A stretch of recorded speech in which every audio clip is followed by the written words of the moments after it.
senesi makire mtuzeha sana nenda finira cheche megwe yango senesi makire mtuzeha sana nenda finira cheche megwe yango senesi makire mtuzeha sana nenda finira cheche megwe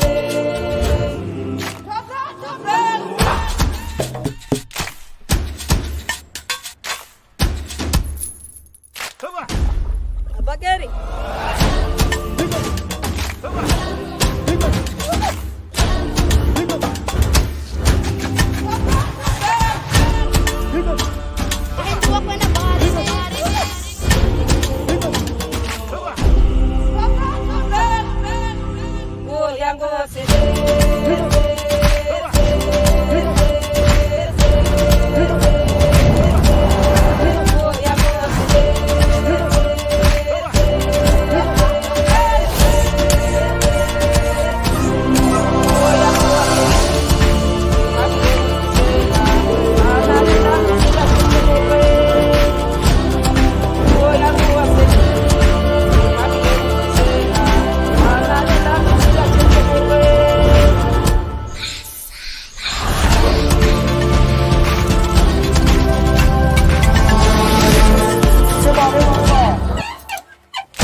Africa is in the spotlight, a continent of over 1.2 billion people. The culture, the food, the ideas, all coming together, uniting to build solutions. Tech Expo Africa is a social enterprise event that brings these ideas together in an exposition in a bid to foster deeper collaborations and unite communities. Tech Expo Africa, enabling development.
Yatiki ya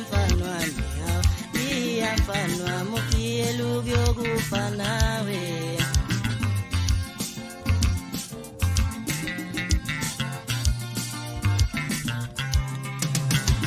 veluma sengene thina ukhala bongaya ethi veluma sengene thina ukhala bongaba bethi siyayazi ingoma uma sengene thina ukhala bongaya veluma sengene thina ukhala bongaya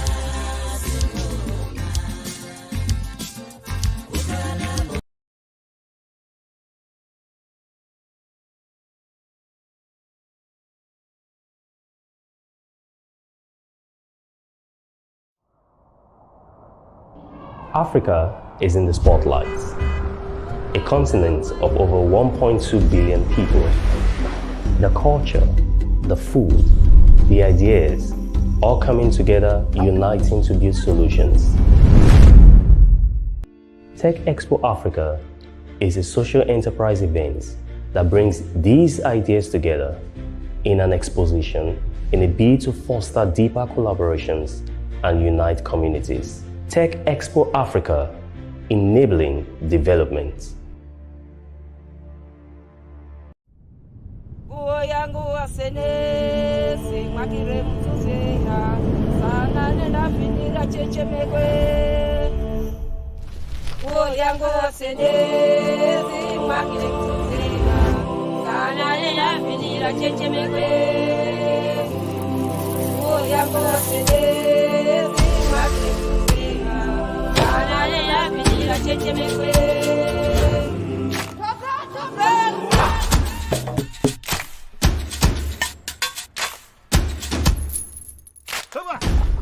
Bageri.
Hello, good afternoon, good morning, good evening from wherever you're joining us from the world. My name is Nemi Richard Otobo. I'm Nigerian and I'll be a moderator for this event. So you're welcome to the Tech Expo Africa monthly webinar. And then in this webinar, we're going to be discussing on the importance of networking. You're most welcome. So I would like to implore that every one of us joining this webinar today, you can kindly, you should kindly type into the chat box your name and where you're joining us from.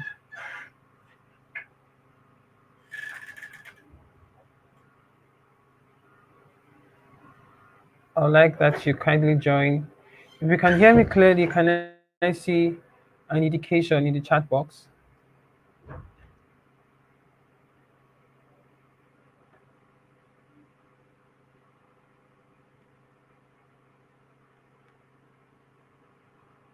All right, thank you, Tech Expo Africa. So I would like that every one of us joining in, you type in your your location, where you're joining us from. Oh, I can see Mr. Victor Chidi from Lagos. You're most welcome, sir. Adewumi Okikiola, Nigeria, you're welcome. You're welcome. Masood, beautiful having you here. You're welcome from Nigeria. You're most welcome.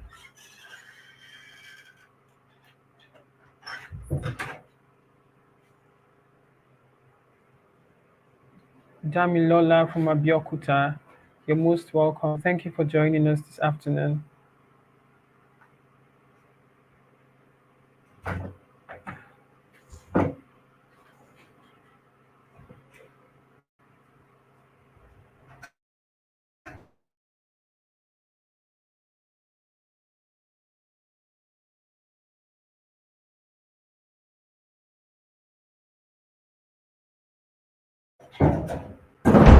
All right.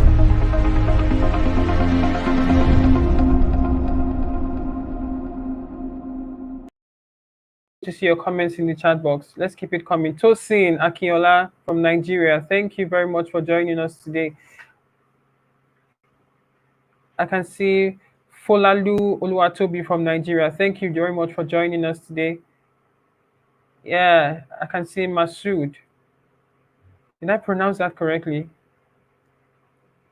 Yes, thank you so much for joining us today.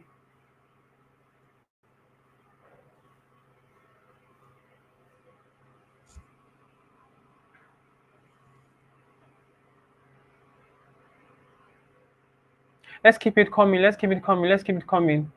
Let's keep the comments coming. Once again, my name is Nemi Richard Otobo. I'm Nigerian and I'll be your moderator for this event. Please sit tight even as we unfold the great treasures we have for you in today's event. Thank you very much. Tech in real time. Who is Tech? I believe this should be okay, Masood. Thank you very much.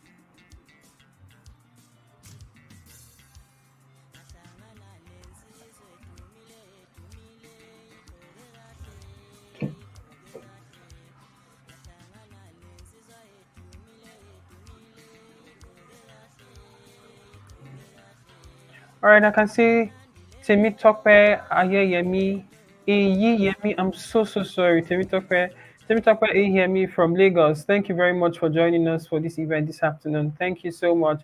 Let's keep the comments coming.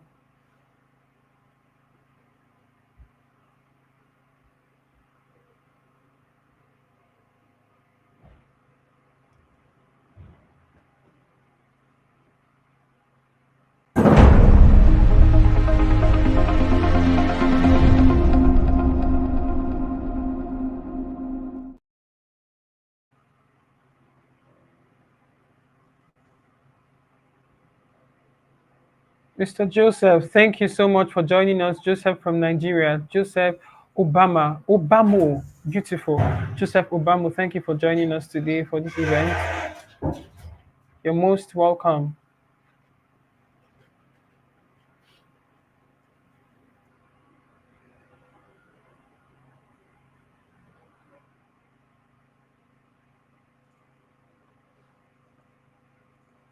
Thank you, thank you, thank you, Mr. Mitope. Thank you so much for joining us.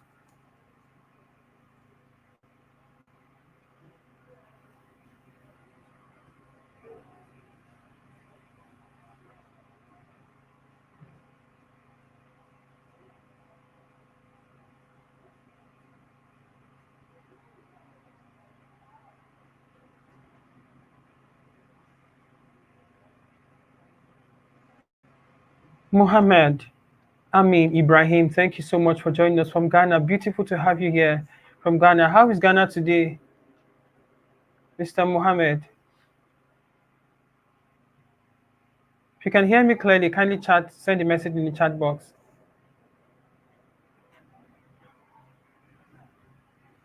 Mr. Mohammed, thank you very much for joining us. So at this point, I would like that we take up to the next item on the agenda. So I'll be calling up the convener of the Tech Expo Africa conference or Tech Expo Africa event. He's also the president of Tech Expo Africa Enterprise. In the person of Mr. Olua Shola Kende. So he'll be coming up to give us the objective of this event. Mr. Shokeni, are you there? Africa is in the spotlight. A continent of over 1.2 billion people. The culture, the food, the ideas, all coming together, uniting to build solutions. Tech Expo Africa is a social enterprise event that brings these ideas together in an exposition in a bid to foster deeper collaborations and unite communities. Tech Expo Africa, enabling development.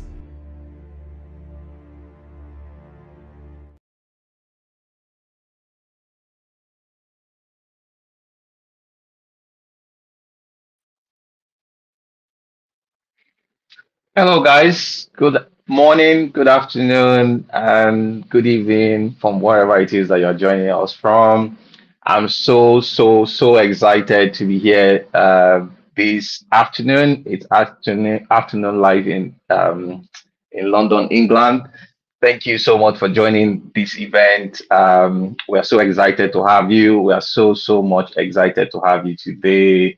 And I want to welcome everyone that has already joined. Temitope, Mohammed from Ghana, Joseph Obamo, Kiki, all the lovely people that have joined this webinar for this month of April. We're so happy to have you. I would like to share a few things with you about for some of you that are watching right now, and this is your very first time of joining the Tech Expo Africa community event. I would like to share a few things with you. Permit me to share my slide and show you just a few things regarding to what Tech Expo Africa is all about.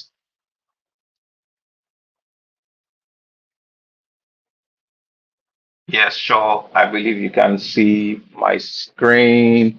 Well, welcome once again. Tech Expo Africa is a community of like minds of Africans. So it's a community where we come together to share knowledge from the perspective of professionals, entrepreneurs, business owners, or employees of industries, students, researchers, all different professionals in their walks of life or industry. We all come together to share knowledge, network with each other, and also ensure synergy between the African countries. So the very first Tech Expo journey started in 2019 when we had the inaugural conference in Nigeria, Ondo State, precisely in Nigeria. It was at first Accra Tech Expo, but we have expanded into Tech Expo Africa, and we've expanded to other African countries, African communities.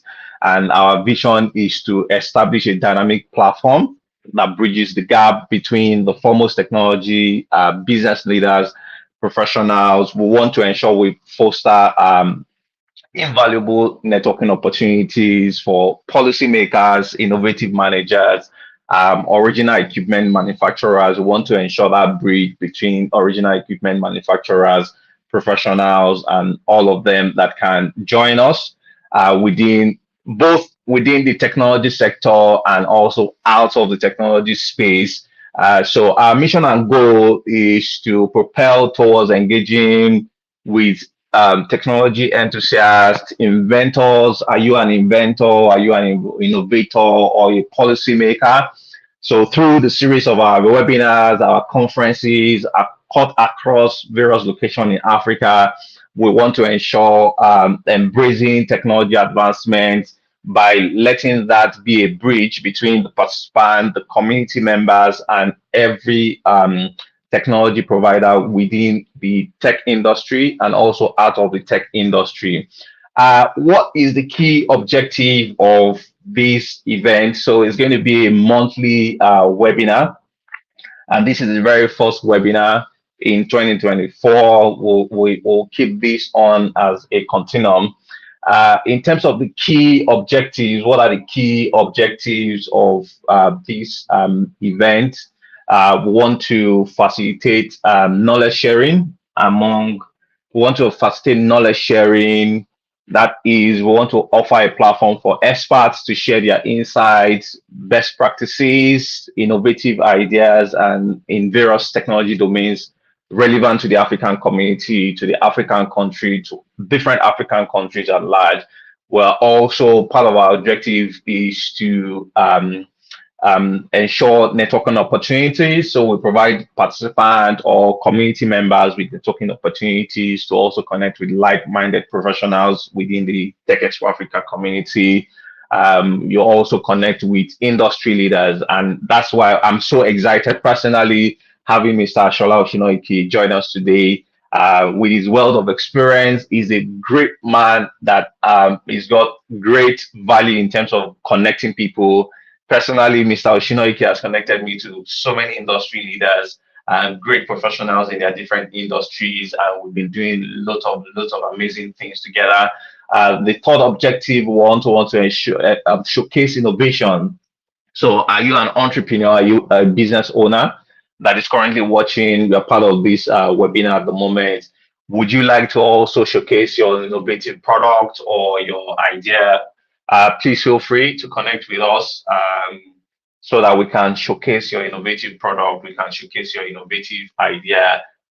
We don't joke with that. We do not joke with synergy within the Tech Expo Africa community. We also want to address challenges. If you've got challenges, we want to discuss the challenges, the opportunities, which is specific to the African tech ecosystem. We want to also aim at brainstorming solution and strategic ideas for advancement within the African or on the African continent. And the last but not the least is to also engage the audience. We want to foster active participation through our interactive sessions, Q&A, question and answer segments, and polls to ensure engagement and relevance to our attendees' interest. So that's very important. And I want every one of you that have joined this webinar today, once we have Mr. Shola Oshinoike come up stage to share from his wealth of experience, please feel free to jot as many things as possible, many insights, and also ask questions, because we are going to open the floor once he's done with his presentation and also sharing from his wealth of knowledge. We're going to open the floor for you to ask questions. So please feel free. We'll let you ask questions after his presentation. What are the expectations within the Tech Expo Africa community? In terms of the expectations, we'll also be inviting a lot more keynote professionals in their various industries to give keynote presentations. We'll also be having panel discussion featuring diverse perspective and experiences. And you know what? We are not only restricting this to African leaders or African tech professionals. It's going to be a global audience. And in terms of the industry experts we'll be bringing Indians that are doing amazing work in the development space, Americans, British, name it, all race of life. They'll all be part of this presentation of keynote ideas and innovative ideas, innovative products within the community. We'll also ensure interactive question and answer sessions with our experts, which means we are going to be connecting you with the industry experts, as many of them that you've got interest in connecting with. Leveraging on Tech Expo Africa as a bridge will help to connect you to those industry experts. There'll also be presentation of case studies, success stories, emerging trends. These are part of what we're doing in terms of meeting our community member expectations. We'll also be announcing upcoming events and opportunities within the African tech ecosystem. All right. Our target audience, you might be curious to know, who are the target audience in terms of maybe you would like to be a sponsor of the Tech Expo Africa subsequent webinar events.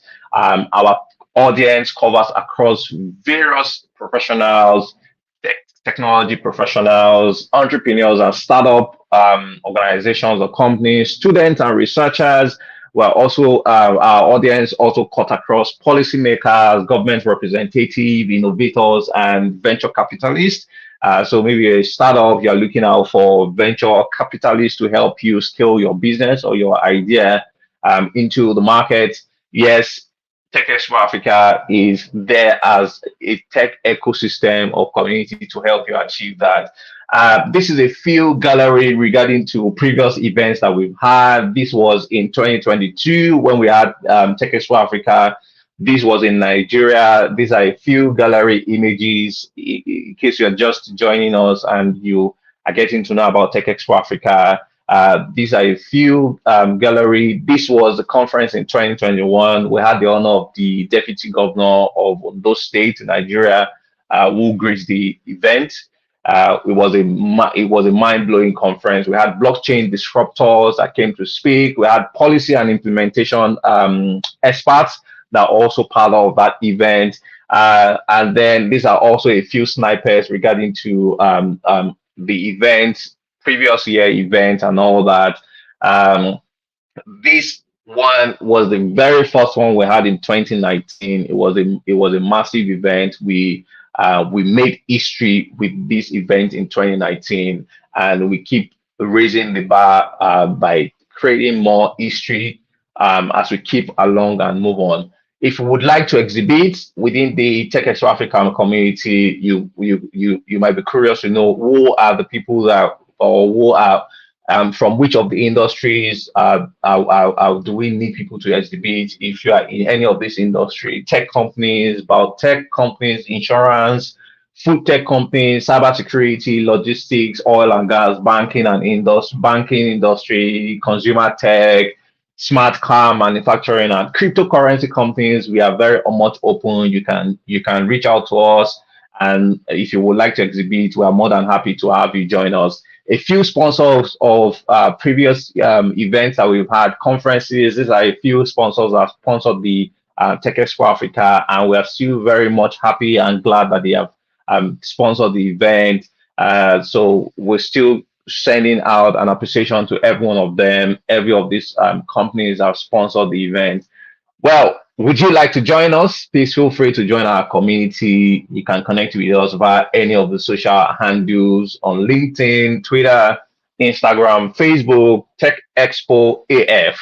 That's our social media handle. And would you also like to join our Telegram community where we connect you to industry leaders, connected to different Africans within the African ecosystem? Please feel free to join our Telegram community. We'll be happy to see you there, and also we'll be sharing a lot of grant opportunities, upcoming events, and all of that. And you know what? One great thing about community is, I remember when I traveled to, I think it was in Kenya or Kigali, it was a bit difficult for me because I wanted to expand a business or a product to, it was in Rwanda, Kigali. And I could not find anybody that I know on that in Rwanda soil in terms of knowing people there.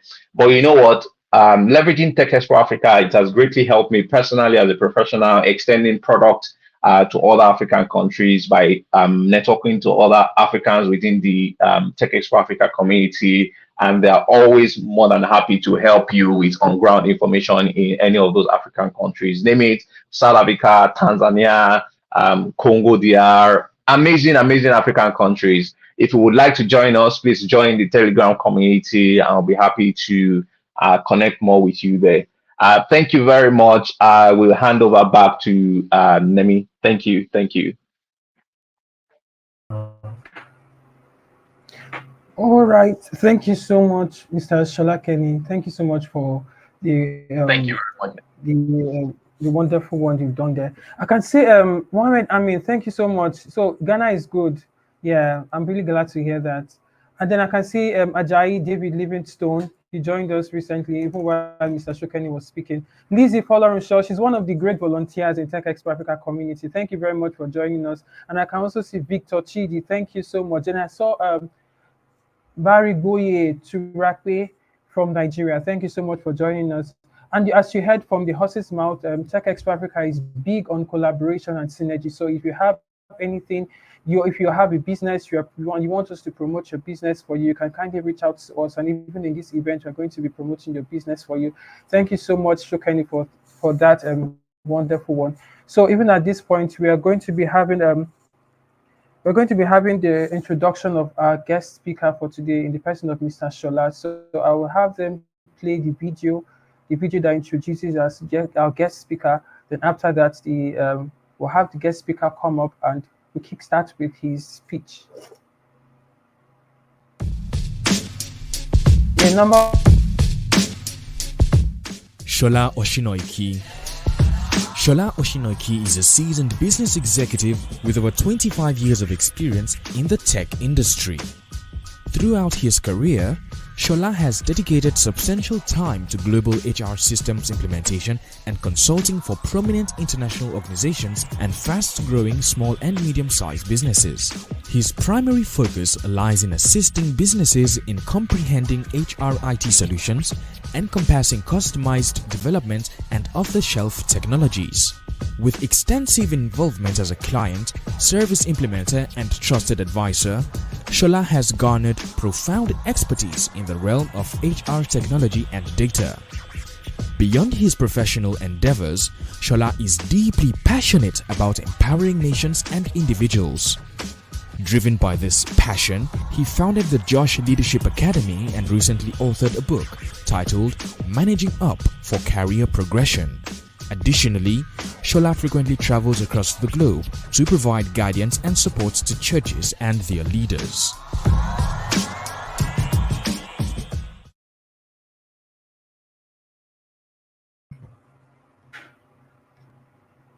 All right. You're most welcome, Mr. Shola Oshinoiki. Thank you so much for joining us this afternoon.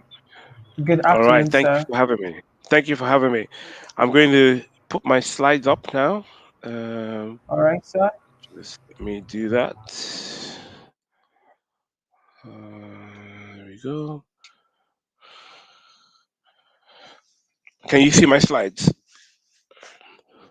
Not yet. Okay, I think it's coming up now. Okay. Yes, beautiful. I can see your slides now. Okay, perfect. All right.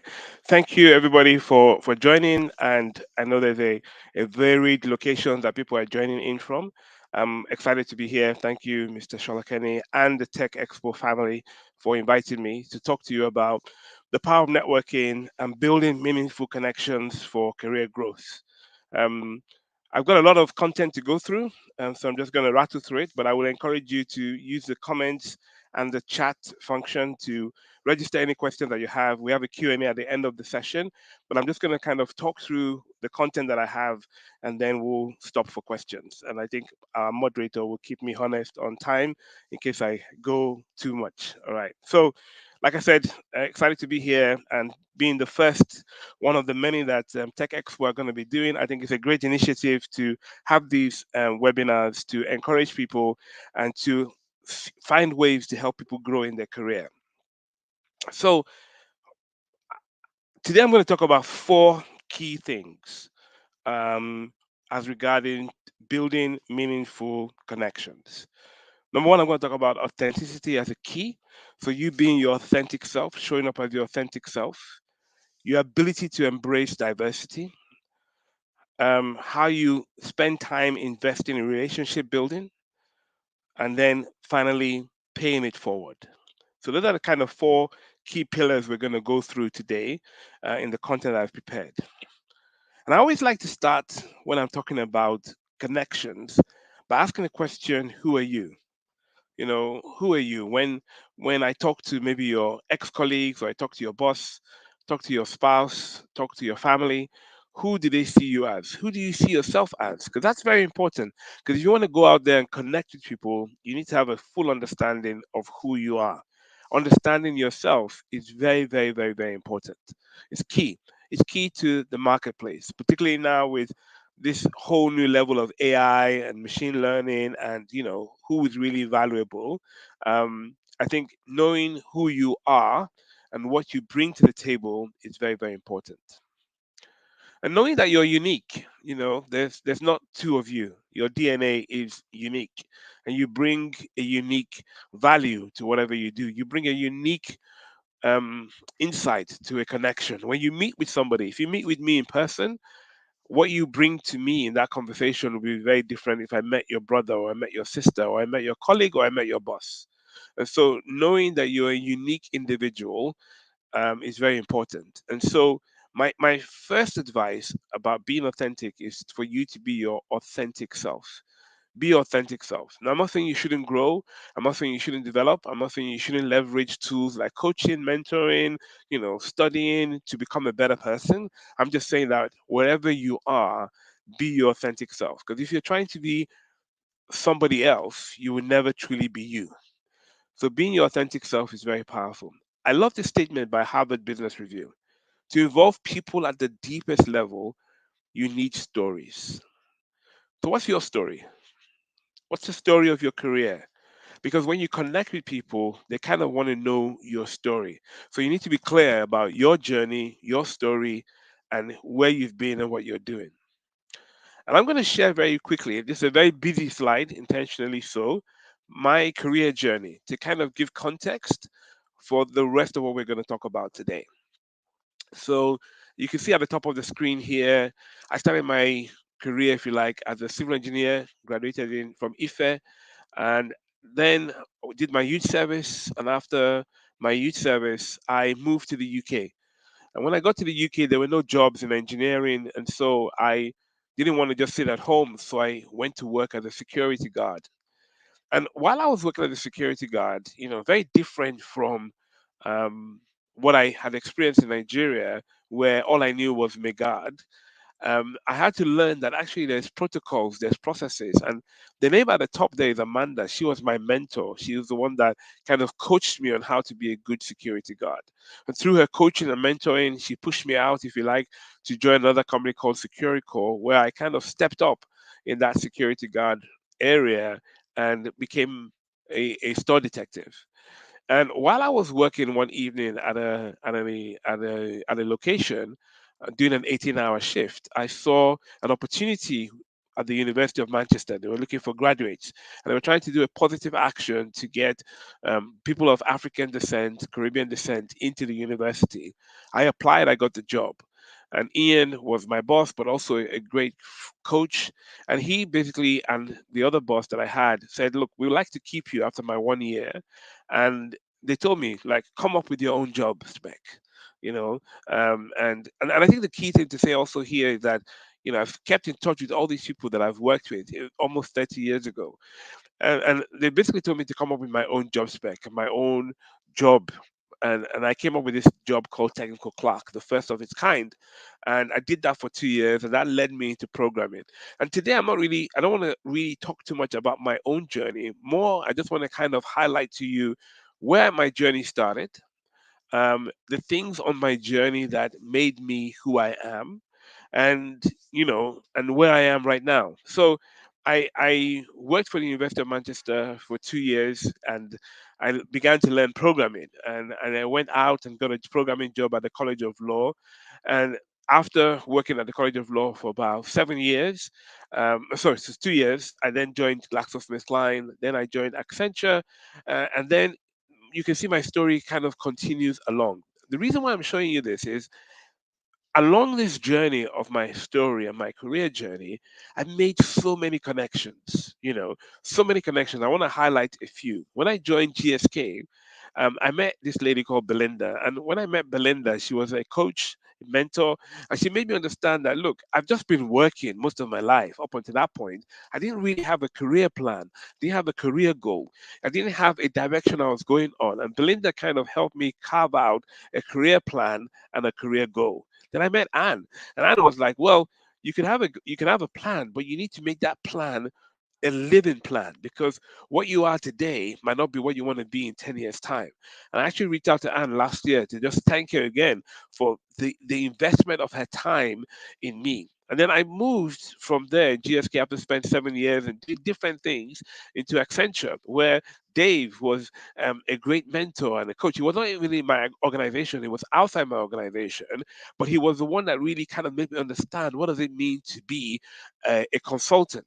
And then spending 2 years with Accenture, I then got headhunted by PwC, where I then met, my mentor of all mentors, Barry, who helped me go from a senior manager in PwC to becoming a director in PwC. Having spent 7 years again at PwC, I then moved to a startup called Deliveroo, and where Barry and Judith really played a big role in my career development. Moved on to NASPERS and Progress, and now I work for myself.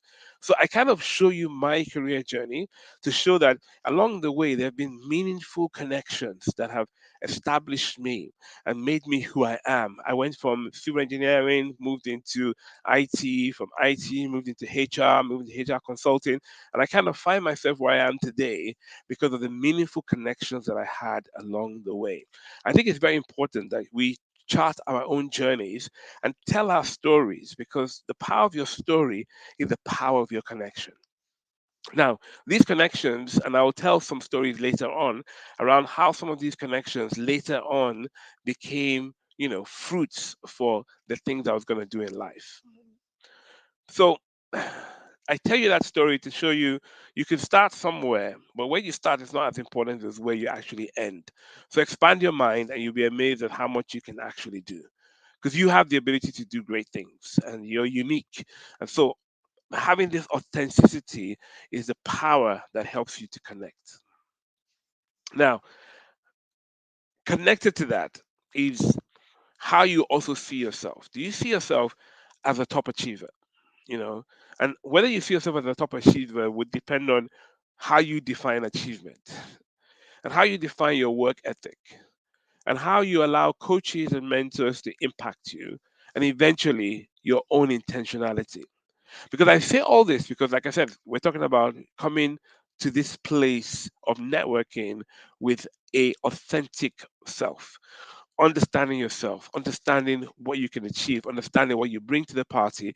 Because when you go into connection with people, when you want to have meaningful connections, it is really about you coming from a place of full understanding and transparency. I'll pause for a second. So point number two, I talked about embracing diversity. So point number one is be authentic. Authenticity is key. And point number two is embrace diversity. Now, we all know post COVID that the world has completely broken down its walls. We're already in a global world already, and people were connecting globally through the internet. But post COVID, I think that just went through the roof. If I could show a curve of how communication changed post COVID, you would see it go way up. And this whole concept of JAPA, and I like to say that JAPA phase two is where we are on, or maybe phase three, because there's been many different types of JAPA. We were probably the first part of the first tranche. But the main thing the reason why I bring up the word jackpot is because the reality right now is that yes, there are people who are on this call who are maybe in Nigeria, but they would definitely, in the course of their day, in the course of their week, in the course of their month, connect with people who are abroad, even if it's just family, even if it's just a work inquiry, or whether you're freelancing around the world. So embracing diversity and understanding that we are a diverse world right now. We're a diverse population. And in fact, people like to say, even when you look inside Nigeria, Nigeria is like a melting pot of diversity. And so, understanding that for you to have meaningful connections, you need to be able to embrace people who are different from you. There's enough research out there that tells us that diverse teams excel in problem solving and innovation. Like if you really want to have an innovative team, don't bring people around you who all look like you, think like you, behave like you. Embrace diversity. It helps you to boost your relevance, your market relevance, your competitiveness. I mean, right now I'm talking to you from London. Some of you in Nigeria, some of you in Ghana. But there's something that joins us together, and that is that we're human, right? And we're all trying to solve problems. We're all trying to push our careers forward. And so, understanding the varied cultures enables you to have better collaboration and better communication. And the reality is that most companies around the world now will have some form of input from somewhere else. Whether you're a Flutterwave or whether you're a Microsoft or whether you're a Google, there is this concept of the fact that there is a big need for diversity, equality, inclusion. And if you really want to be somebody that builds meaningful connections, that meets people and can connect with people, then you need to be somebody that is ready to embrace diversity. There's a great book called by Erin Myers called The Culture Map, and she begins to talk about how people have low communication or high communication and how culture is different. And like if you're in England, what is expected of you? If you're in Germany, what's expected of you? How people see a 9 to 5 job. What does 9 to 5 mean? And I'll just give you that as an example. 9 to 5 in Germany means 9 to 5. But 9 to 5 in Nigeria, you might get that 8:30 and still leave at 6:30. It's still in the context of 9 to 5. So understanding those cultural nuances and country specifics really helps you to begin to build valuable connections with people. Invest time and effort in nurturing connections. And so when you meet people for the first time, invest time in that. Like invest time to find out about people. Invest time. I mean, there might be one or two people, and please drop it in the chat if you did, that before you came to this talk, you actually maybe Googled me or looked at me on LinkedIn. So it just kind of gives you a context of who you're listening to. And I think generally now it's almost like a written rule that if you're going for an interview, you will probably check out the person who's interviewing you on LinkedIn. It's kind of like a standard. In fact, some recruiters actually go to their LinkedIn profile to see whether the person they're interviewing has checked them out before the interview. It just helps you to connect with people because to connect with me and to know a little bit about my story, clicking on my LinkedIn profile will give you a bit of an insight. Doesn't tell you all about me, but it tells you a little bit about me. And the same way, if you find out something important about somebody or you want to read a book about somebody, you tend to kind of Google them and try to find out. Sometimes it's maybe even worth Googling yourself and find out how people see you and how people perceive you. There's a feature in LinkedIn that says this is how your profile is viewed by the public. It's a very important feature. If you've never looked at it, take some time to look at it because it kind of gives you an idea of how people see you. Because how you want to present yourself to connect with people might not be the way people perceive you or see you. So I know this is what a lot of people came for today, which is around the actual connecting. And I would say this statement, it's not mine, but I think you've heard it before. Your network is your net worth. The value of your net worth comes from the value and the richness of your network.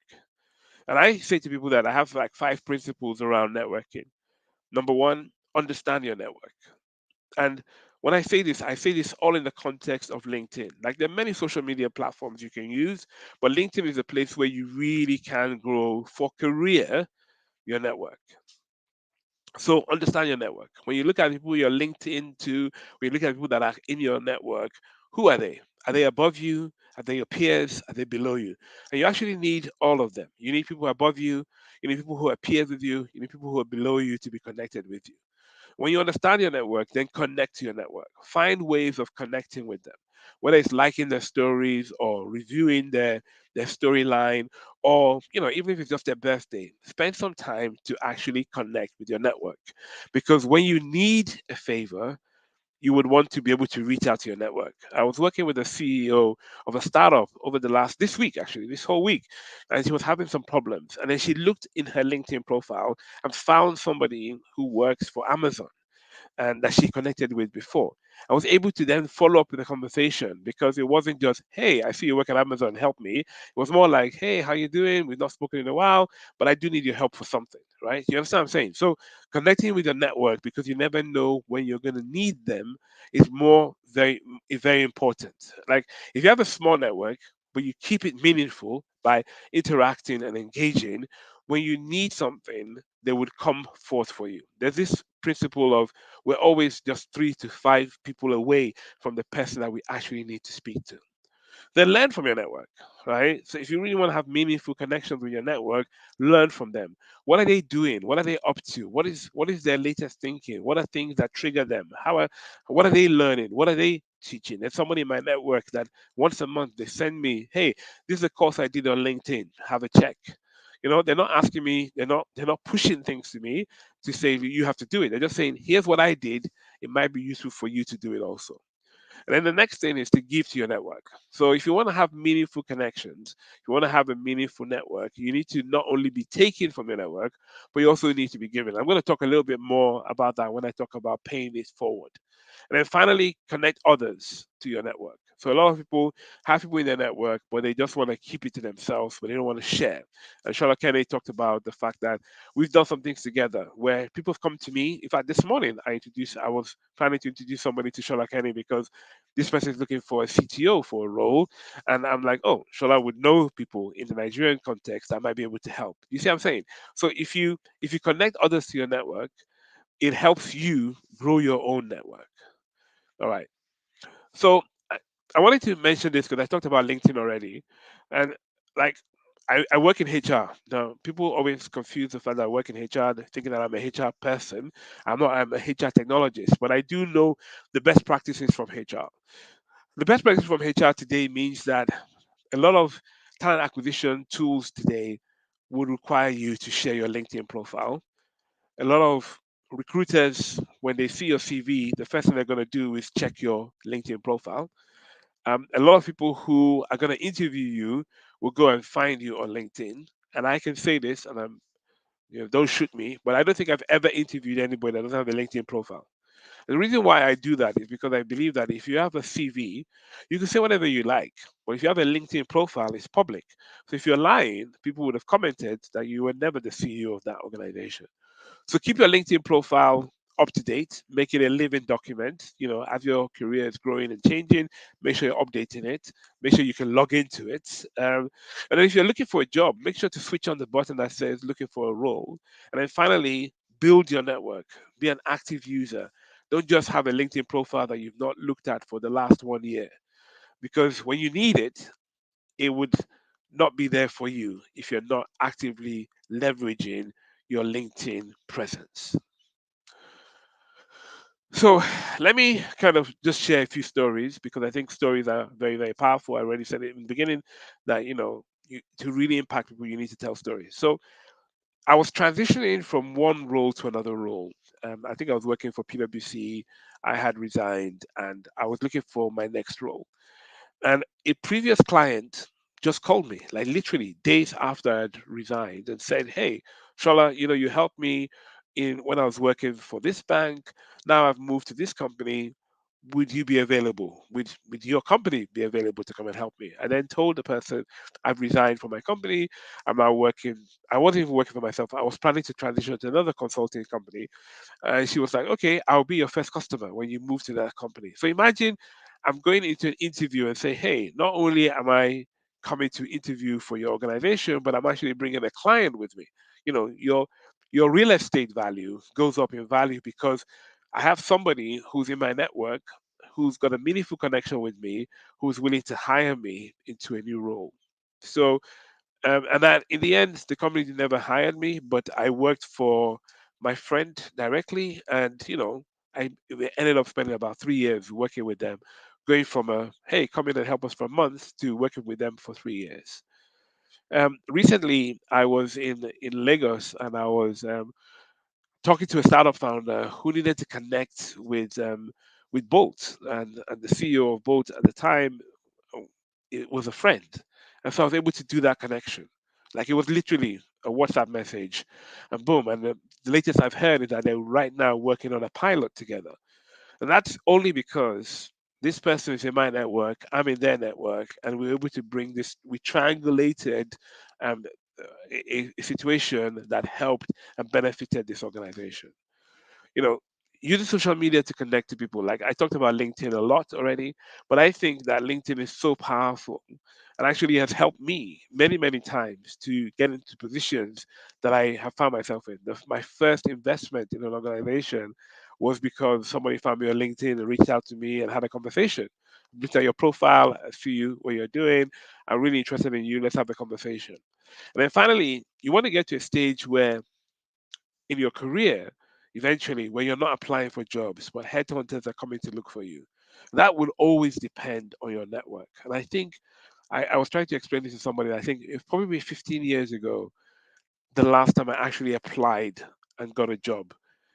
But in the last 15 years, it has really been my network that has either brought a job to me or recommended me for a job.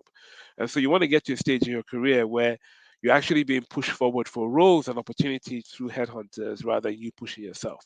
That's, in my mind, the real power of meaningful connections, where your network is working for you without you even asking them to work for you.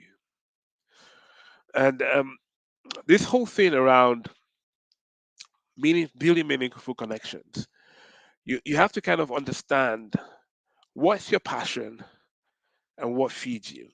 So a lot of people get confused that actually I want to just network for networking sake. But are you networking to make sure you're fed, or are you networking to build a passion?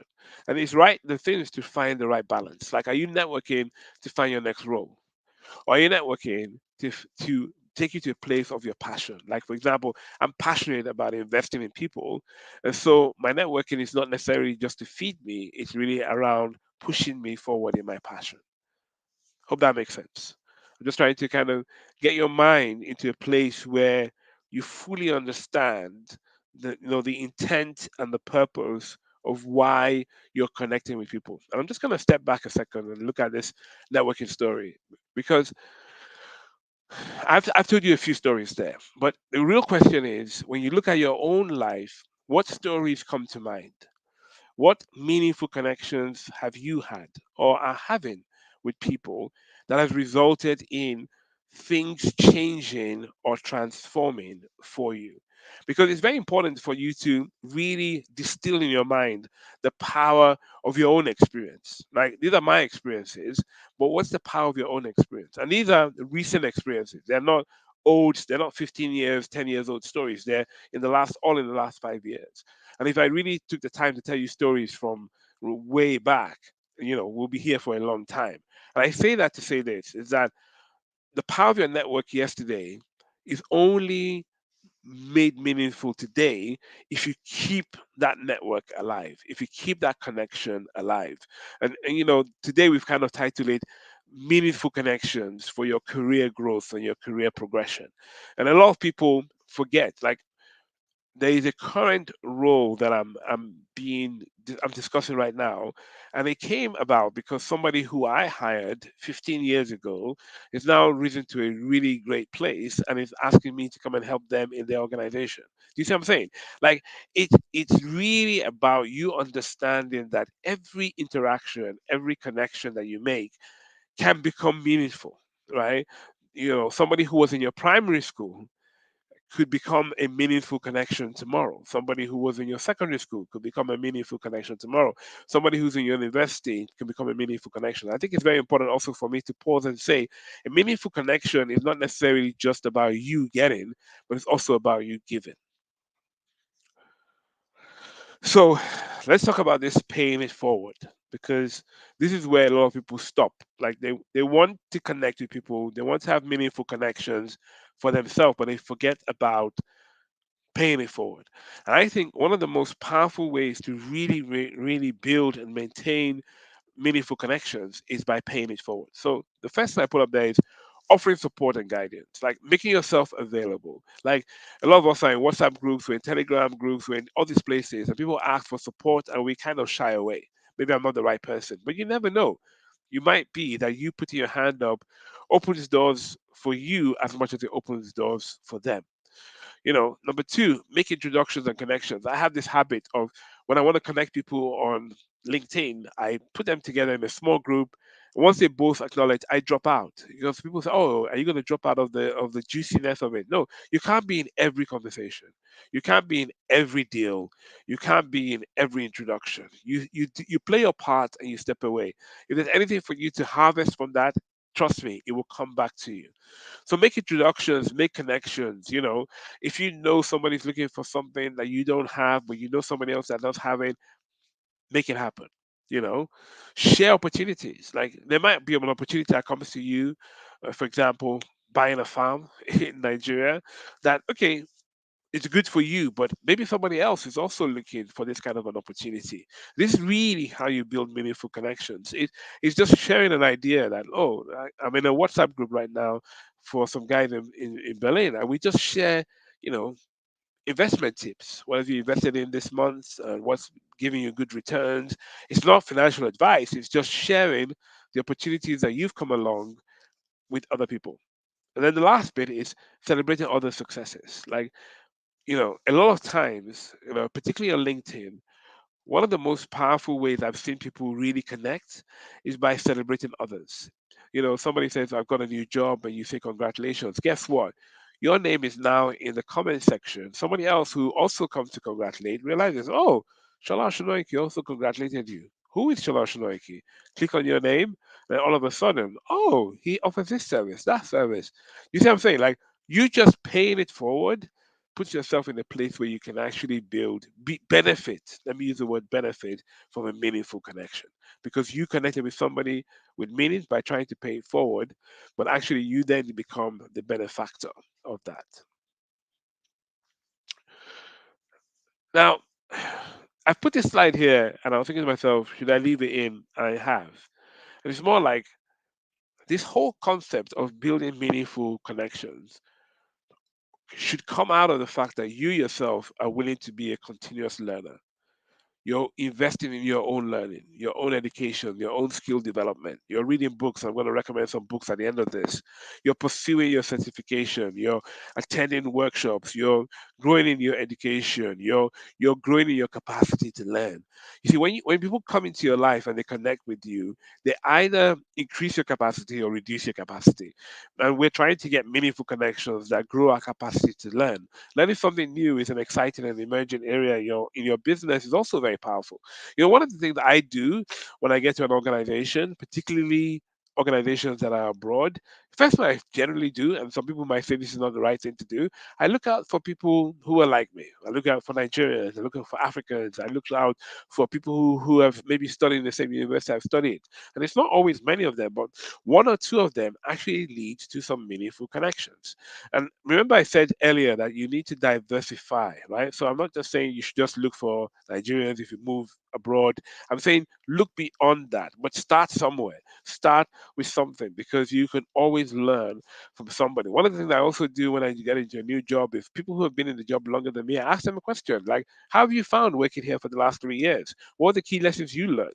These are all part of building meaningful connections, really connecting with people beyond what can I get out of you.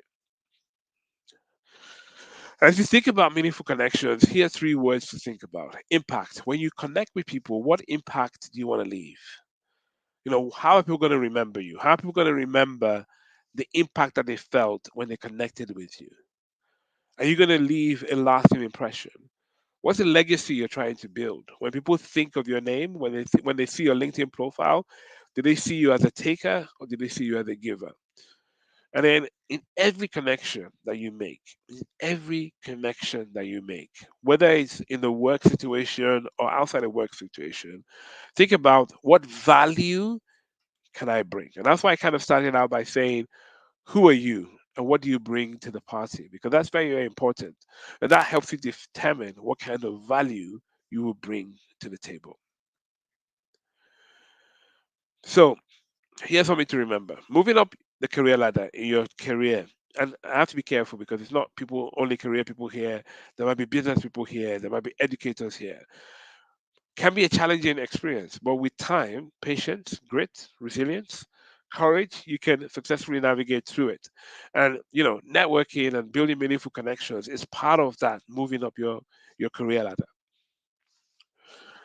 I read this book every year because this whole idea of the unforgiving race to greatness called Winning by Tim Grove has been a book that's really been helpful to me. And if you've listened to me speak before, I probably do talk about this book. And there's a statement he made: fear shows up on its own.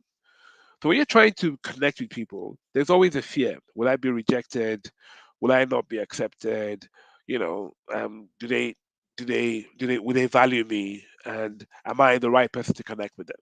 That's fear. Doubt says, oh, well, maybe I'm not good enough. Maybe I'm not the right person. Maybe I'm too low in my career to be able to connect with them. And doubt shows up without an invitation. You always doubt yourself. And that's why I started with being authentic self is very, very, very important. But fear heightens your awareness. Fear heightens your awareness of who you are, what you're trying to do. I'm connecting with you because I'm applying to a job in Google, and you're the person I can see in my timeline that works at Google. Please, can you give me an insight on how Google works? What can I learn from you? How can I learn from you? That fear heightens your awareness of why you're doing this connection. It makes you alert. Doubt is the opposite. It paralyzes you, slows you down. It makes you think to yourself, oh, they might not respond. Have you ever done that on LinkedIn and you send somebody a message and you get no response? Well, I said to people, remember, they're not sitting there waiting for your message. They have a life and they have other things to do. And so don't let doubt paralyze your thinking. Reach out and reach out in hope, right? And sometimes it's better if you know somebody who could introduce you. That makes it even a more meaningful connection. Oh, sorry. I think I stopped sharing. Sorry, let me get back.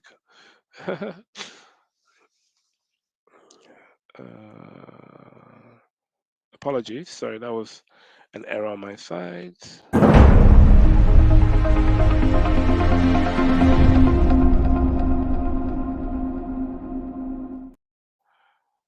Okay, sorry. So, all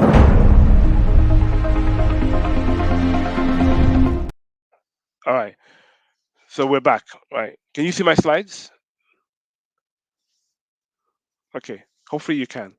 Sorry about that. So I've made this slide just shows some books to kind of think about when you're trying to connect with people.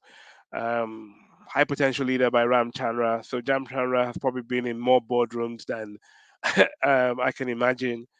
How to Lead Smart People. If you want to be somebody who connects really well with people and connect and leads people very well, How to Lead Smart People is a good book to read. It really helps you to understand how talented people work, how smart people work. And I know when we say we want to connect with people, we're not just connecting with people of our caliber, we're trying to connect with people who are of greater caliber than ourselves. And Betting on a Darkie is a story of one man's journey of connection, networking, building meaningful connections, and then leading some amazing, really, really awesome organizations. And then, I've also written 2 books, one on managing your career progression. How do you use understanding managing up to manage your boss to get your next promotion? And then how do you manage sudden change in your career journey? And finally, I have my LinkedIn profile is the best place to connect with me. And then I think we'll go to questions. I do have some content I want to finish with, but I thought I'll break for a second. Let's take some questions and then I'll close out.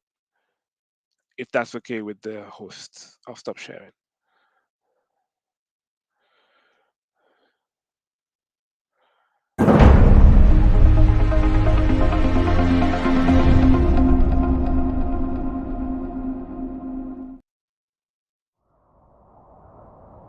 Africa is in the spotlight. A continent of over 1.2 billion people. The culture, the food, the ideas, all coming together, uniting to build solutions. Tech Expo Africa is a social enterprise event that brings these ideas together in an exposition in a bid to foster deeper collaborations and unite communities. Tech Expo Africa, enabling development. All right, thank you very much, Mr. Shola Oshineke. It was a very impactful session, so impactful session, and we held that we got from you um, authenticity as a key to growing your network. You also said that we should also embrace diversity and we should invest time and effort in nurturing our connections. And one of the ones that were particular to me was the principles around networking which you shared. You said also that we should give to our network and not just see our networks as avenues to collect. So that's something that was really key for me. And also, I'll be sharing some other things which you said, just to recap on what you said. You also said we should pay forward. Paying it forward is something that we have to do to build meaningful connections and networks. So you said that we should offer our support and guidance. Plenty of times we see ourselves as people who we are not enough. We don't find ourselves as people who are enough to give our support and guidance to people of our network. So it's a call, and for most of us to begin to see ourselves as people who are capable to give support and guidance to people. He also said that we should make introductions and connections. So I like the scenario he said. When you want to introduce people to themselves, you put them on a WhatsApp group, and then when you see that they're already making connections, you just go off the WhatsApp group. And I like the fact that she said also that we are not doing this to, just paraphrasing what she said, we're not doing this to get, not for what we have to get. It is to say that if anything is going to come to you, it's going to look for you and get across to you, not that you have to look for those things in terms of the benefits of the connect of the introductions you've made for people. I really like that, and I found that as a very profound one. And he also said that we should share opportunities amongst our network, and not just seeing a particular opportunity that is not going to be of a benefit to us. And sometimes what we do is that we see a particular opportunity which is not going to be beneficial to us, but then instead of sharing that with the opportunity to people that we see that is going to be of benefit to them, we don't share it. We just hold the opportunity or just discard the opportunity. And it's a wake up call for us that we should share opportunities with people of our network. And I like the fact that you also said how to celebrate other people's successes. Celebrate other people's successes, which is a very profound one.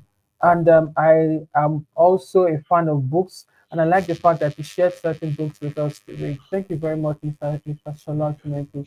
It's My a really pleasure. good to have you.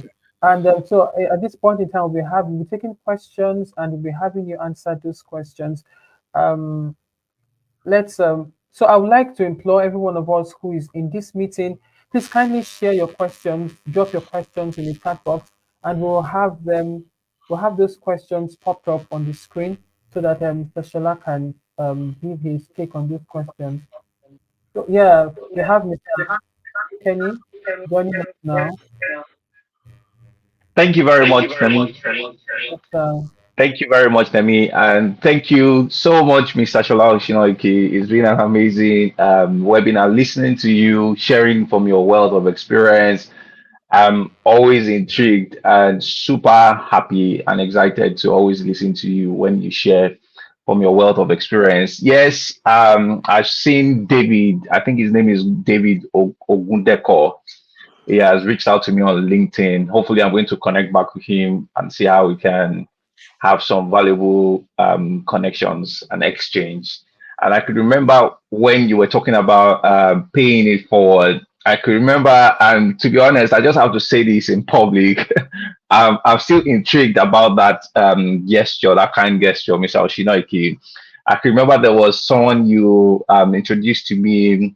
I think she was looking for a CTO for one of our products.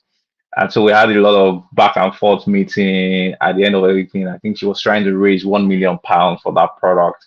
But well, everything didn't go well. And I was intrigued when you sent me a £30 amazing Amazon gift card just to say thank you for that time. I was so intrigued about that. Thank you very much. I mean, you are a man that actually action everything that you say. You walk the talk. Thank you very much for that. I've got one question, but before I ask my question, I think Tech in Real Time has got a question. He said, "Can you share the links to the books so that I can look them up after his exams?"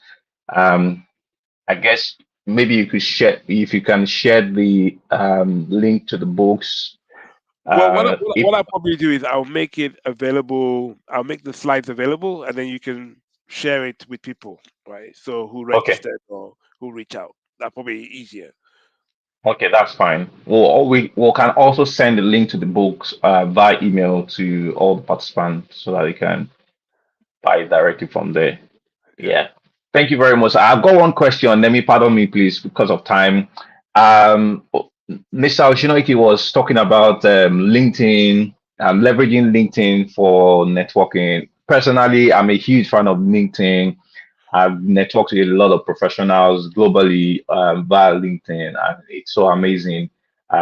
The quality and valuable professionals that is on that platform. However, I've got a question, which is from a professional perspective. I'd like to hear your thoughts on this regard, based on your experience. I've seen a couple of professionals that intentionally turn off their LinkedIn profile because of jobs. They kind of have opportunity to do maybe two, three jobs, and they don't want company A to know about the company B and all of that. So because of that, they turn off their LinkedIn profile not to be searched on. What are your thoughts regarding to this from the perspective of what are the other medium that you think they could network with others? um, I don't think there's any law or policy that says that that's a criminal offense to work for two, three companies from an HR expert perspective, anyways. But I'm just looking from the side, the viewpoint of networking with others, if they're not leveraging on LinkedIn to network with other professionals. Thank you, sir.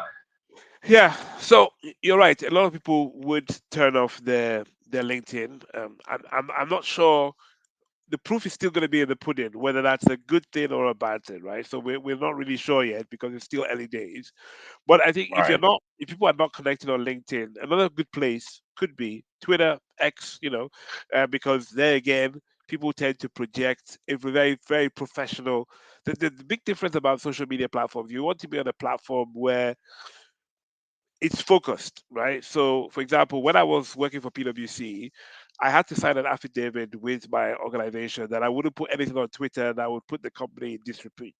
It's the same kind of mindset around LinkedIn, is that you're putting out content there that is that represents you as being a representative of the company rather than just, hey, I saw something in my WhatsApp group and I'm posting it, right? So I think you look for places where people are connecting that it's beyond just um, posting things forward, right? It's like it's really about I'm taking responsibility for what I'm posting here. I'm taking responsibility because this is going to have a long-term impact on my career. Now, there are other things coming out, right, they're going to happen, and maybe in the next 2 to 3 years, nobody will be talking about LinkedIn. We'll be talking about another platform that's come along.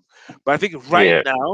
right now, and I say this more from a HR professional point of view. Right now, there's a lot of tech that's being designed because I've predicted this maybe 10 years ago that the CV is dead. In real terms, the CV is really Mm, dead, right?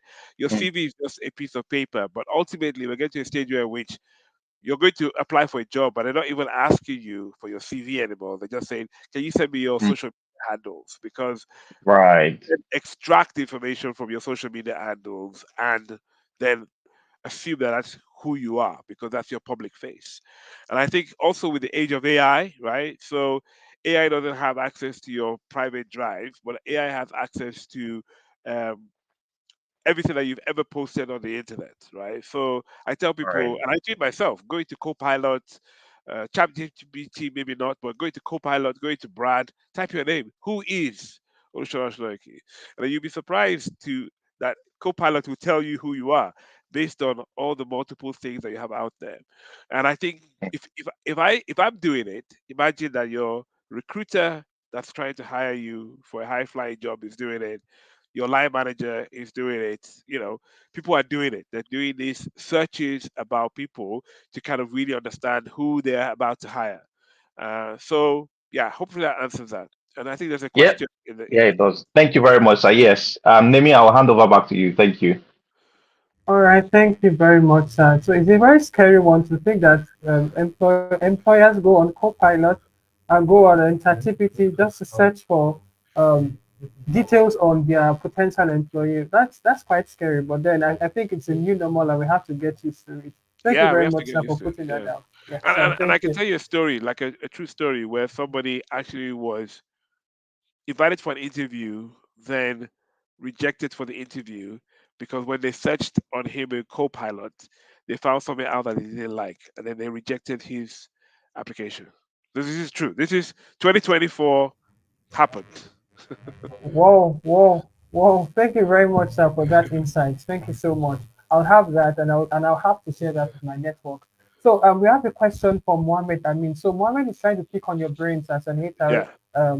expert. So he said, what are the key elements you should consider in giving raise or extra benefits to an employee in a company, given your HR experience?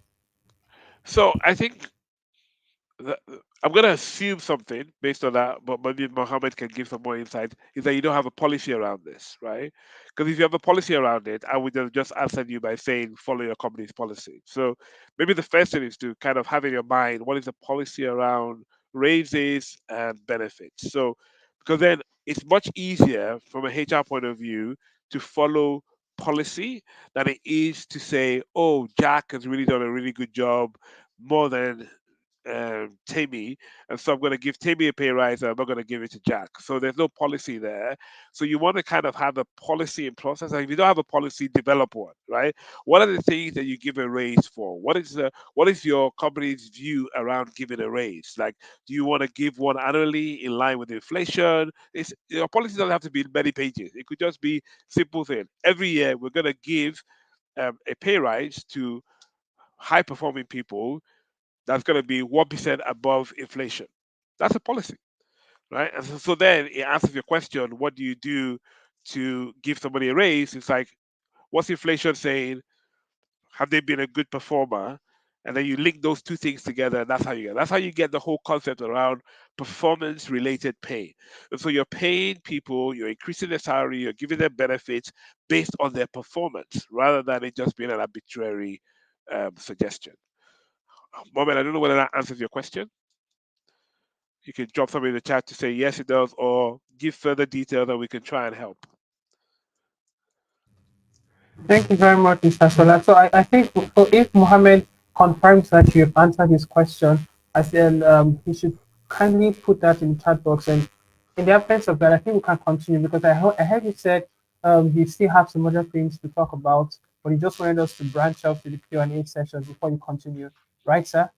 Yeah, I did. And what I wanted to do was to kind of just bring this whole talk together. Because what I did just now was kind of just take you through some content around, building meaningful connections. But then what I wanted to do is kind of like go away from slides and just talk for a few minutes about meaningful connections, right? And connections that have meaning, that add value to the people around you and um to people around you and to yourself. So here's my starting point, and this is kind of like where I wanted to talk about. It was a lot of people work for organizations that they don't like. So they work in a company that they don't like. They're just doing it to kind of make money, and then they're hopefully going to go off and do something different. And I always start by saying that wherever you work, take some time to understand the company you work for. Now, I, I don't get me wrong. I understand that we live in a very difficult world and everybody needs a job, and so you just take the first job that comes your way. But ultimately, when you got that job, you need to then learn about the organization that you're working with, understand what are the levers this organization has, and what is the impact that this organization is having on the world. And you get to a place where you either love the company you're working for or you don't. Right?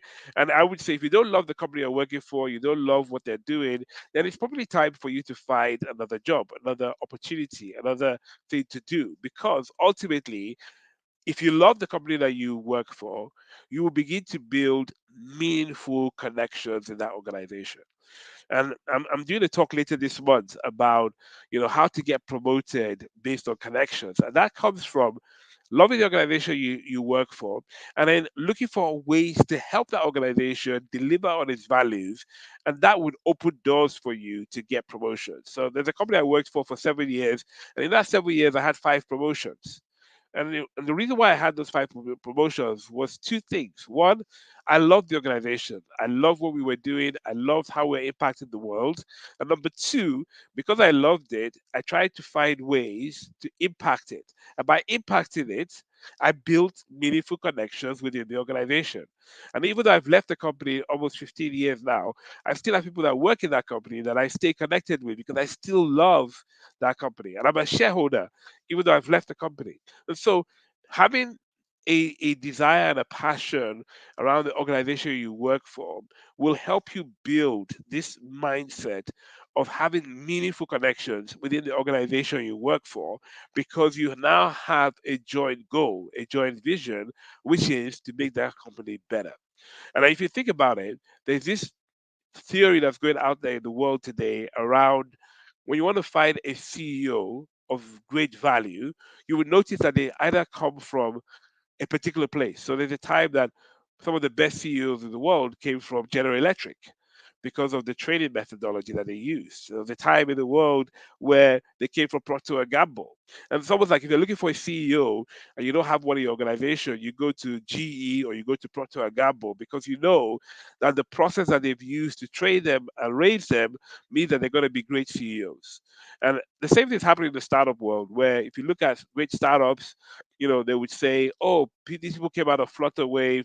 Look at EE. Look at what these people are doing." That were once in Flutterwave or once part of Andela, they've now gone out and they're doing greater things because they had meaningful connections and they had a common goal that led them to become who they are. So that was kind of the additional context I wanted to give, because sometimes people think that meaningful connections is not related to you having an impact in your local organization. A lot of us want to have meaningful connections because we want to build a business later. But actually, if you think about where you are right now and the value you can bring, even if you're a student, building a meaningful connection with your lecturer could ultimately lead to you and them doing some partnership later on in life. A lot of people that went to Stanford end up having their lecturers on their advisory board of their organizations because they built a meaningful connection. And I think we just have to understand that meaningful connections go way beyond just hello hi. They go into building relationships and fostering community that leads to great breakthroughs. So that was what I wanted to add as content. Thank you so much, sir. So it's quite different. I'm not saying this with any prejudice in mind, Yeah. but it's quite different having you speak your stories. Like you said, particularly at the beginning, you said about stories. And you said, yes, you said to involve people in the deepest levels, you need stories. So this actually what you just did right now actually involved me in a deeper level, in the sense that I've had people come to meet with me and they've tried to say, how do they maintain relationships, especially with the fact that they're at an all-time low in their lives where they don't have the capacity exactly to pay certain things forward, even in Yeah. terms of knowledge, in terms of the monetary resources and of the other things. That's they're in their lowest levels, and they want to maintain relationships that will take them forward. And plenty of those times you don't have. I seem quite helpless, because at that point in time I'm in a capacity, I'm in a position where I also don't have those kind of resources to give to them. And so I'm like, this story you just mentioned, of this story you just talked about yourself, gave me an opportunity to also tell them my story, and not just give them anything from books or give Yeah. them information from video I've watched before. I could also share my story. Thank you very much for that, sir. So I think we have a question here, very quick question. It says, um, is it a good act to send a barrage of message when you are inquiring of something from an expert, when he or she is yet to respond to the message? So I think if I can, okay, I think you understand the question, Yeah, sir, yeah, right? yeah. I understand the question. I think, again, we're talking about connections. We're talking about relationships, right? So I would say if you're reaching out to an expert, depending on your relationship with that person, like for example, um, maybe me and you are meeting for the first time properly in the last 24 hours, and if you tell me what you're good at, and then tomorrow I then send you a message and say, "Oh, I hear you're good at Python, and somebody has a Python program. Please fix it. Please fix it. Please help me. Please help me. You know, it's a bit odd because you'll be looking at me like, okay, yes, I hosted you, but I don't know you. I don't owe you, right? So I think the answer to your question on tech in real time is depend on the relationship that you have with that person. You would know whether it's worth doing a follow up, right? I don't know how many of you get these crazy number of LinkedIn messages and then they drop into your DM and then they're chasing you on the DM. And even when you've answered them, sometimes you don't even know whether you're talking to a chatbot or it's a real person because somebody recently sent me a message and said, "Oh, please, I'm trying to sell you something, but you haven't responded." I said to him, I said, "I've already responded to you. I responded in January. So I was able to go to the email, forward it again to him, and said, I already responded to you. He said, "Oh, I'm really, really sorry. Maybe it's the algorithm that's just working, right?" So now you begin to realize that actually sometimes when you get a message in your LinkedIn or anywhere, you could be dealing with an algorithm, not a person. And so even you would be a bit hesitant to respond quickly, right? So to your question, I think it depends on the relationship you have with the person, depends on the need that you have, and it also depends on whether this is your only source, right? So if you've reached out to an expert, you're asking them a question, they haven't come back to you, do you have a backup that you can go and reach out to? I will first of all probably go to my backup, then going to send another message to the same person that hasn't responded. I think that's why sometimes I do like WhatsApp because it tells you whether the person has read your message. So if somebody has read my message and has not responded, it means that they don't have my time right now. And when they're ready, they will respond. So I think we also have to learn how to manage people when we are building connections. And I think most importantly, think about yourself. Will it work for you if I send you the same message 3 times in one day? Will you get annoyed? Or will you be, oh, this guy really needs my help? So put yourself in the receiver's shoes and think to yourself, how would I perceive this if I was the one being asked for help and I haven't responded because, hey, I'm in the middle of a live show, so I can't respond, right? If anybody sends me a message now, I can't respond because I'm in the middle of a live show. So bear in mind that people are not just sitting there waiting for your message to respond to it, that they do have lives, then helps you to filter whether you want to follow up or whether you don't. So, and I think the key in that question is barrage of message, right? So that means a lot of messages, right? Yeah. So I think that helps. Hopefully that gives some context to the question that was asked. Yes. Thank you, sir. Sorry, Nemi, I'd like to add to that because I'm sure Ms. Oshinoki will have also expressed this a lot. Some people actually reach out and just send you, "Hello, sir, when are you available for a call?" Yeah. And that's it. No means of actually stating the objective of trying to connect. So I think for as many people that are listening, if you actually do that, is the best approach sometimes is to introduce yourself, be clear on the objective of connecting. Why do you want to connect with the person? That will also go a long way. And as Mr. Oshinoki has also mentioned, try and find a source to that person. I leverage a lot on that. So if I'm trying to reach out to someone and the person is not responding, I could use a proxy that I know knows him to connect to him. And I think this works a lot. All you just need most of the time is a word of reference that, yes, I know Shola Kenny. If like I mentioned earlier, Mr. Oshinoki has connected me to quite a lot of professionals out there. And it's just about the word of mouth that, yes, I know this person, he can deliver, he's competent to do it. So you just need a yes person to help you sometimes in connecting with some of these people. Yeah. And Then back to you. no, let me Okay. just add one more thing, right? Because you've prompted a thought, right? So Okay. we've talked about LinkedIn as being a key place to connect, right? And sometimes people that you're connecting with that don't know you don't want to send them too long. You don't want to send them an essay the first time you're connecting, right? You want to send Mm, something concise. And right. like somebody once said, also you want to mention in that your concise thing is that why you want to connect with them. Oh, I heard you speak the other day. Or I saw you wrote this amazing article. Or find something that's not just centered around you, right? Because you won't be the only one trying to get into their DM. That's number one. Number two, if that person has a follow button, follow them first, right? So a lot of people reach out, and LinkedIn will tell you, oh, Shola Kenny is trying to connect with you. He follows you already, right? And so people who already follow you, you know that they're not just trying to just connect for quick action, take what I can and run away, right? So at least you're following me. So even LinkedIn tells me that Shola Kenny, who follows you, would like to connect. So those connections I take more seriously because I'm like, you've taken the effort to at least follow me.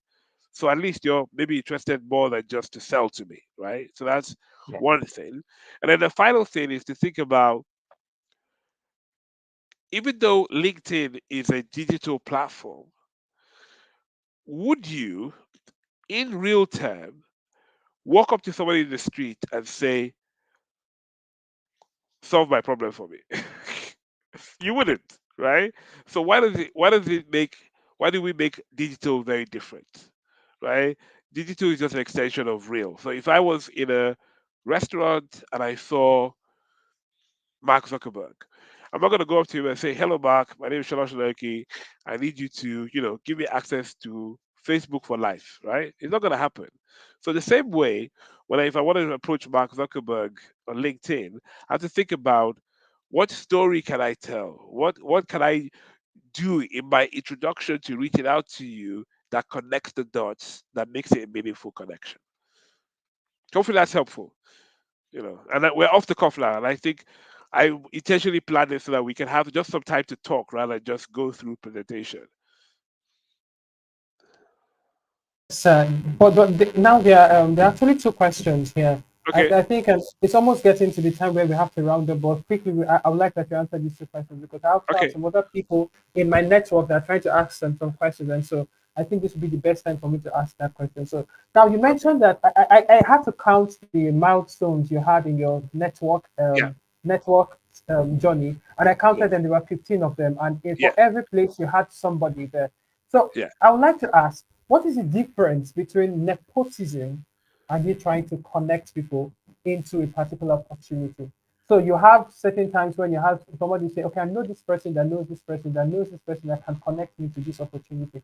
But then you can also see that this person may not be capable for that opportunity. But because I just know this person, I see that this person who needs this opportunity. So I connect the person to that opportunity and I use my influence to get that person into that opportunity.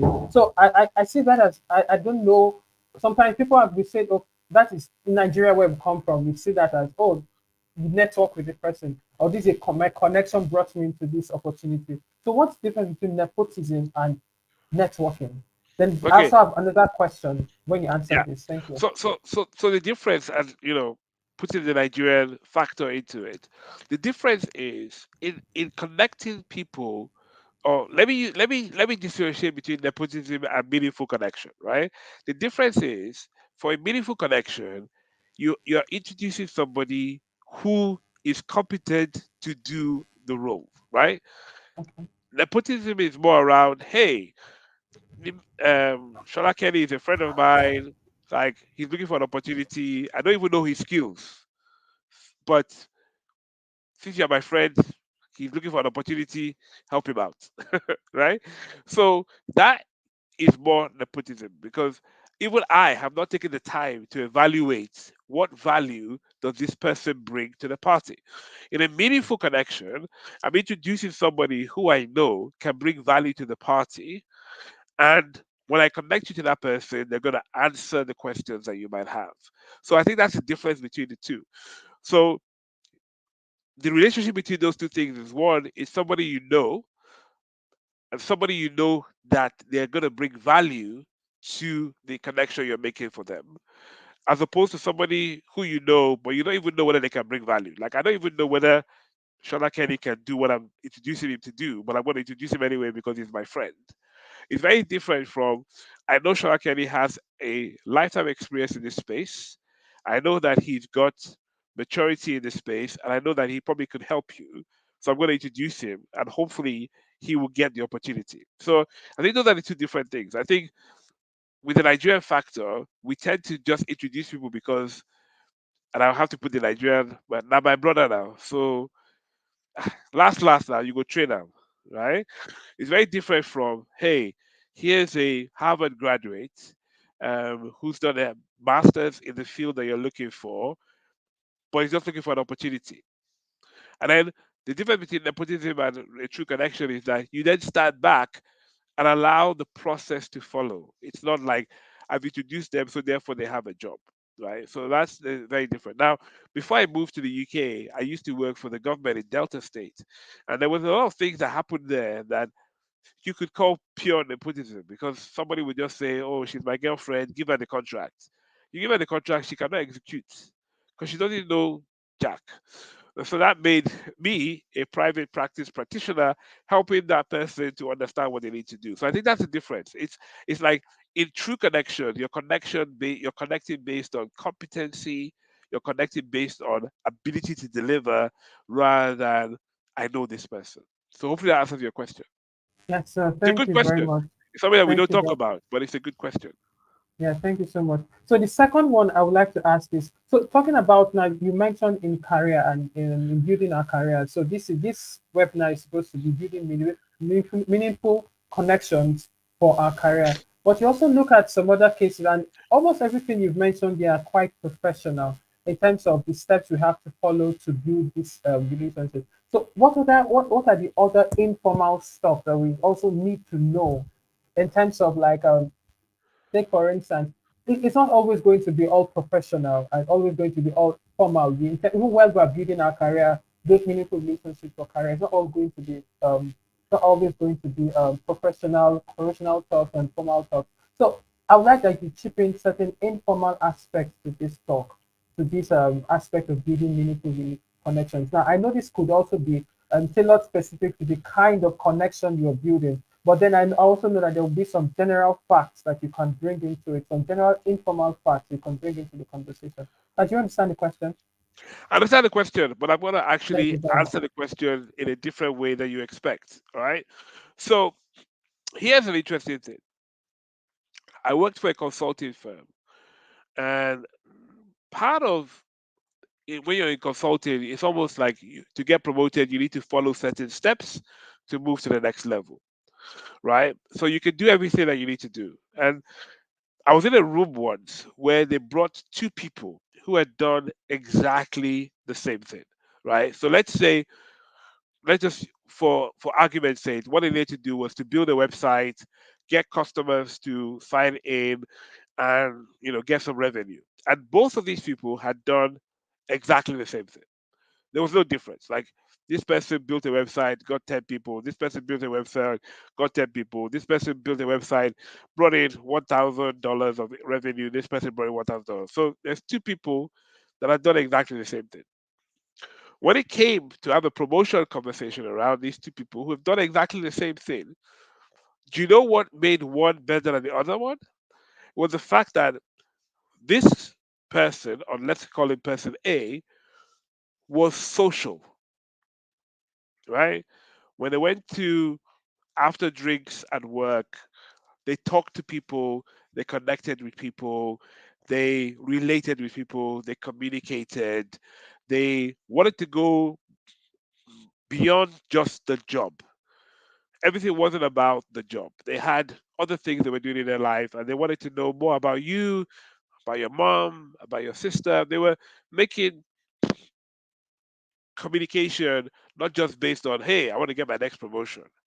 And so that person that was very social in approach got the promotion as opposed to the other person because they said based on that person's non-professional work, it shows that it could be easier for them to be a team leader than the other person. I tell you that story. Excuse me. I tell you that story because the point you are trying to make is what are the other things that influence connection, right? Be likable, be respectful, be considerate, be caring, be kind. You know, these are soft skills that help you connect with people. You know, a guy wrote a book about talking to strangers and how sometimes you walk into a room and there's 20 people in the room and there's one person standing on their own. And you walking over to them and just say, "Hi, are you okay?" Could be the connection that happens. So what I'm trying to give with this example is to say, you're right. It's not all, follow this book and you get this. It's really about being a genuine human being. Like, it's back to my authenticity. Be a be genuinely interested. And I'll tell you another story, right? And this is like I'm trying to tell you stories that are happening like in the last week, last month, right? So I was in an airport in Botswana, and there was some confusion about my luggage, and I was asked to go and pay some extra amount of money. And in the kerfuffle of just talking back and forth, I met another couple who were also trying to pay, and I just paid interest, like, "Oh, where are you going? How much do you have to pay, etc." Now, somehow they got in front of me in the queue, and when they finished paying and they sorted out their own situation, they turned to me because they thought I didn't have local currency and said, "Do you want us to pay for your excess luggage also?" Right? And I'm thinking to myself,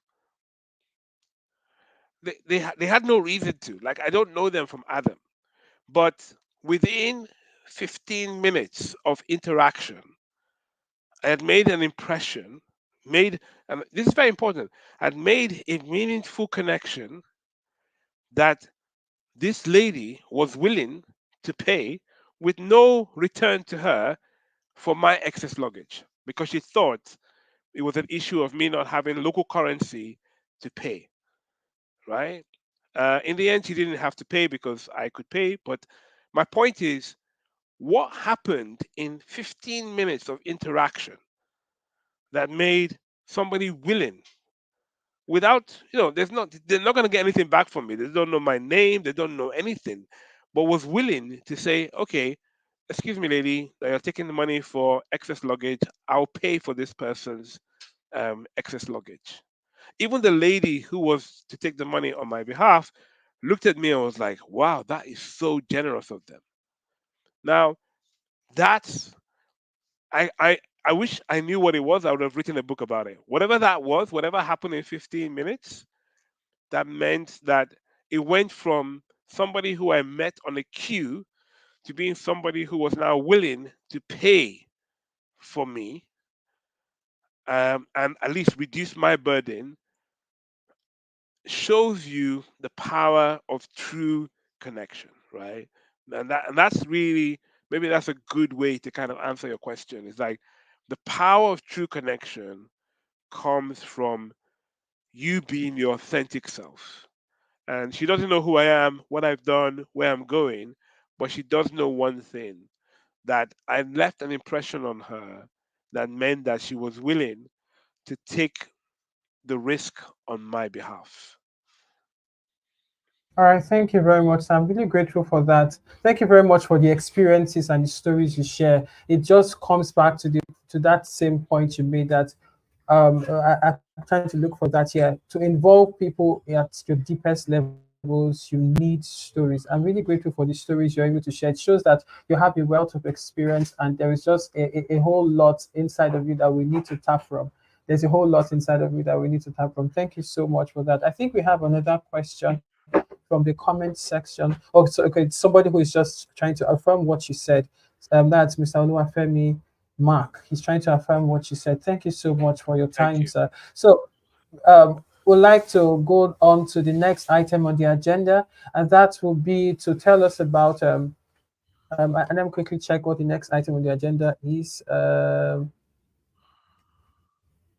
Okay, so it's simply to appreciate our guests. So Mr. Shola Olshinoke wants to say thank you so much once again for having time to come speak with us, to having time to come share with your wealth of knowledge and the wealth that is inside of you. We've really gained a lot. I personally have gained a lot, and I believe that that's the same with every other person who has participated in this webinar. And also, I would say, you want to say something, sir? All right, No, sir. So I also say thank you to everybody who has participated into this webinar. Like Mr. Olushola Kende said, we still have, we are going to be doing this monthly. It's going to be a monthly continuum. And every month we're going to be having a webinar that's where we'll bring in professionals, just like we've had today, Mr. Shola Oshinoki, come talk to us about building meaningful relationship. And this is one aspect of leadership that we need to have as individuals. And we'll also be having a lot more professionals come speak with us about diverse aspects of our growth and development, especially in the business area, in our career space, in tech space, and also in our personal growth and development. So I would like that every one of us who joined in today's webinar will also join for next month's webinar, and also bring in people to join for next month's other months, subsequent months, webinars in subsequent months. Thank you so much for joining today's webinar. And I also want to inform us that we have Tech Expo Africa is not just a place where we have conferences. It's not just an enterprise for conferences. Of course, Tech Expo Africa is a not-for-profit enterprise, but we also have a community of different people from different parts of the world, several countries in Africa, several countries in every other aspect of the world, where we build people, we bring in people.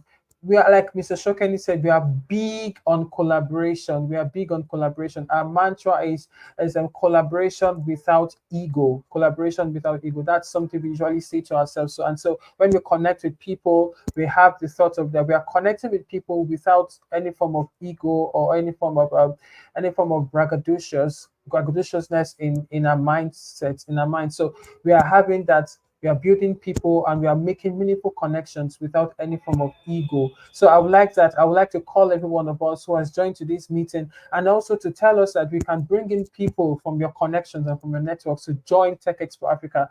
We are building ourselves and making Africa grow. We are making our communities, we are enlarging our cycle, making our communities get bigger. So if you want to join the Telegram platform, if you would like to join the Tech Expo Africa community, you can follow the link that is being displayed on the screen. Follow the link on the screen to join the community. And I promise you, you're going to be having meaningful connections from the Tech Expo Africa platform with different people from different parts of the world, from different parts of Africa. And then the change you are willing to impact, the change you're willing to make, you will have that being made when you have meaningful connection, just like we've heard today. So you also could join our Telegram platform, join us on YouTube, on Facebook, on LinkedIn. So join us on our several social media platforms so that we can build Africa together and we can make meaningful impact to the world. So our platforms are on LinkedIn, Twitter, Instagram, Facebook, and Tech Expo Africa and Facebook at Tech Expo Africa AF. Thank you very much once again, every one of us who joined today's webinar. I'll invite Mr. Shokeni, Mr. Victor Olushola Kende to give us the closing remarks. Thank you so much. Thank you very much, Nemi Otobo. It's been an amazing connection, meaningful connection. Let me also leverage on that context. It's been an amazing, meaningful connection with you, Nemi Otobo. And I could remember, I think we connected via Tech Expo Africa 2021 conference, and it's been an amazing journey since that time. I could remember Mr. Shola Oshinoki too. I think I connected to him during the COVID era, all thanks to Clubhouse. Clubhouse was also an amazing platform that we were able to connect with a lot of people. We had meaningful connections on Clubhouse. And to also say a word of appreciation to all of our team members that are working at the background to ensure that this webinar is a success. And I would like to also say a big thank you to all of our volunteers. We've got them on the screen right now. For as many of them that you know, just give them a thumbs up anywhere you see them. Give them a thumbs up for the amazing work they've done way back, and we still look forward to they doing a lot of amazing work in the community. If you would like to join the Tech Expo Africa community, please join via the Telegram platform. We are looking out for community managers to keep the vision going. We're also looking out for design team members to join our design team members. The design team members are doing a lot of amazing work. We need more people to join us to be part of what we're doing. We need other country partners in other African countries as we are scaling to all the other African countries. We'll have a lot more partnership, meaningful connections there. We also have our mobile app. We've got mobile app, Tech Expo Africa on Android and also on iOS. Please feel free to download them. We'll be pushing updates on these platforms pretty soon. Thank you very much. Once again, thank you, Mr. Shola Oshinoki. Thank you, Nemi Otobo, and every other team member and volunteers across the globe. I think it's a good time to wrap up. I'll circle back to you, Nemi, to wrap up. Thank you. Thank you very much, sir. So that's actually a profound one. I got to meet with Mr. Shola Kenny at the Tech Expo Africa event in 2021, where I served. I had to volunteer. I volunteered as an executive assistant there. So, and it's been a meaningful connection so far. We're about to meet with a lot of people, and I've gotten a lot of opportunities from these, you may call it little, from this little connection we've had. And then it's been a very, very, very useful one to me. Thank you very much, and thank you for the Tech Expo Africa community. I'm not trying to make anybody feel brag. I'm not trying to brag or trying to blow the trumpet of Tech Expo Africa, but I will say to you that joining the Tech Expo Africa community will always be a plus to you. Thank you, everyone. So I think, as Mr. Shola Kenny said, it's a time to wrap up this webinar.